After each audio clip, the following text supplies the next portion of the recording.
ประกาศกองทัพบกสังคมอย่าตื่นตระหนกนะครับก็เป็นเรื่องของการบังคับใช้กฎหมายให้เข้มงวดขึ้นแล้วก็แสวงหาทางออกอย่างสันติวิธีให้ได้ The decision, the 5 court judges, the statement was read out by a presiding judge. He explained that they examined Yingluck's military. When it is the right time, I will be ready to be arrested. Now is the time because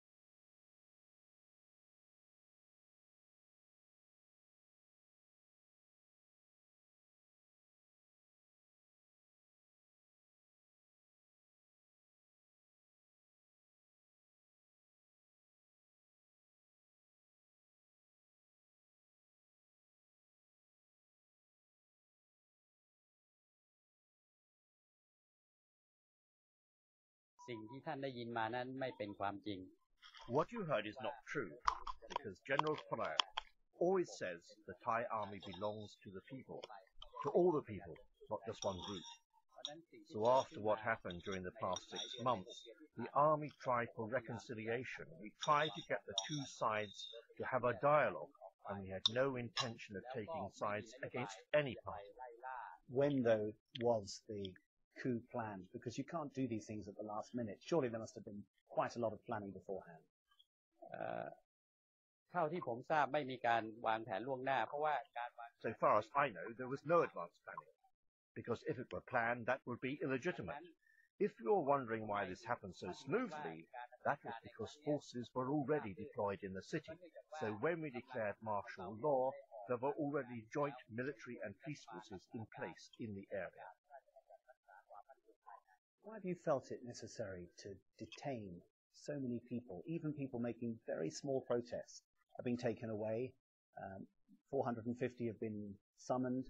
170 plus have been arrested. It's much harsher than the last time the military intervened. เพราะฉะนั้นที่บอกมาเรียกแล้วมากักขังหรืออะไรก็คงไม่ใช่ The places these people have been kept are not really like places of detention. They're like guest houses. There are no barbed wire fences, and we have showed these places to human rights groups. We even broadcast pictures of them on national TV stations. We showed interviews with some of the summoned people. Everyone was satisfied with this.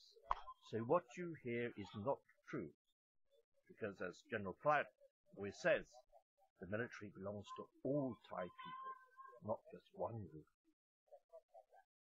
But this isn't just about inviting people in. I mean, people have been charged with very heavy crimes. People who've just spoken their views are facing charges of inciting unrest, computer crimes, many, many years in prison. And that's creating a climate of fear.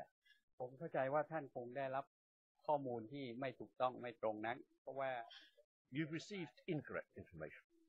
None of the summoned people have been charged with serious offences. We only charge them with disobeying our orders. When these cases reach court, they will be processed in a normal legal way.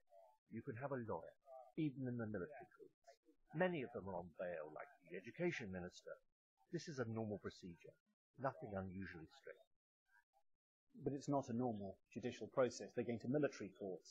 The police have warned people that if they try to talk about protests on Facebook, they will be charged under Article 116. That's inciting unrest, 7 years in prison. These are heavy charges that hang over people. สิ่งที่ท่านพูดนั้นอันนั้นก็คือกฎหมายปกติ But these are civilian laws that existed before, not something from martial law. The punishment is to help make them more careful before they say something. I think you know about General Prayat's roadmap. First, we want to bring peace to the country, then continue to the second and third stages of the roadmap so the country can move forward. The penalties you mentioned are the highest punishments. When it gets to court, civilian or military, the punishment will not be that severe. Parties linked to Thaksin Shinawatra have won all of the elections in the last 40 years. Have now been pushed out by a coup twice. When you finished your reforms of the political system, would you accept Thaksin Shinawatra and his family still having a political role in Thailand? คือถ้าตามโรดแมพของพลเอกประยุทธ์ที่ท่านวางเอาไว้ Regarding General Prayat's roadmap, at the second stage, we will set up a council to discuss all kinds of reform. Political reform is one of those issues, and it will not be as you think, that we will pick people from just one group. We will select people from all walks of life, from every political party for our sessions, so we get the best possible outcome. When we reach the final stage, the new election, the reforms will have been completed. Everyone who is Thai and is qualified can take part in that election, even the family of Thaksin Shinawatra. You will see the way we run. We are not hunting Thaksin as we did before. He's free to do anything. We would like to see him come back and fight the legal charges against him. He is confident he can win. Then he will be able to return to politics.